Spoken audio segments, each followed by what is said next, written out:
প্রতিটা যুবককে যেন আল্লাহ ডাক দিয়ে বলে, যুবক গতকালকেও এক ওয়াক্ত নামাজ পড়লা না, আজও পড়তে না? আমি মালিকের একটা সেজদা দিতা না? আল্লাহ যেন ডাক দিয়ে বলে ফজরের ওয়াক্তে, আমার বান্দা আজও কি সেজদা দিবে না আমারে? আজও এভাবেই যাবে?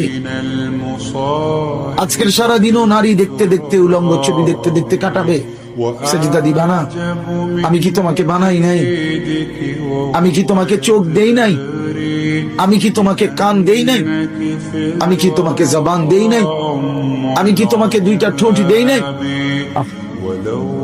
ইয়া আইয়ুহাল ইনসানু মা গাররাকা বিরাব্বিকাল কারীম।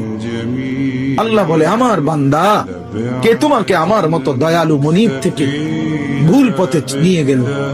কে তোমাকে পথ হারা করে দিল? আমার চাইতে আপন জন তুমি কাকে পেল? এত বড় আসমান যিনি দিলাম, আমি আপন হইলাম না? এত বড় জমিন যে দিলাম, আমি আপন হইতে পারলাম না? প্রতিদিন তোমার চোখে ঘুম পাড়ায় দেই, আমি সেই মালিক, আমি আপন জন হলাম না? প্রতিদিন আবার ভোরবেলা উঠতে গেলে আমি তো ঘুম থেকে জাগিয়ে দেই, সেই আমি মালিক আপন হলাম? বলেন না বাপ, বলেন।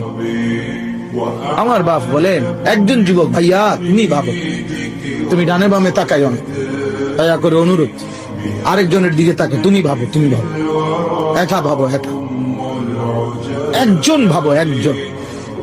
তুমি ভাবো দোস্ত, ডানে বামে তুমি দেখো না, তুমি ভাবো মালিক তোমার কাছে কি একটা সেজদা পায় না?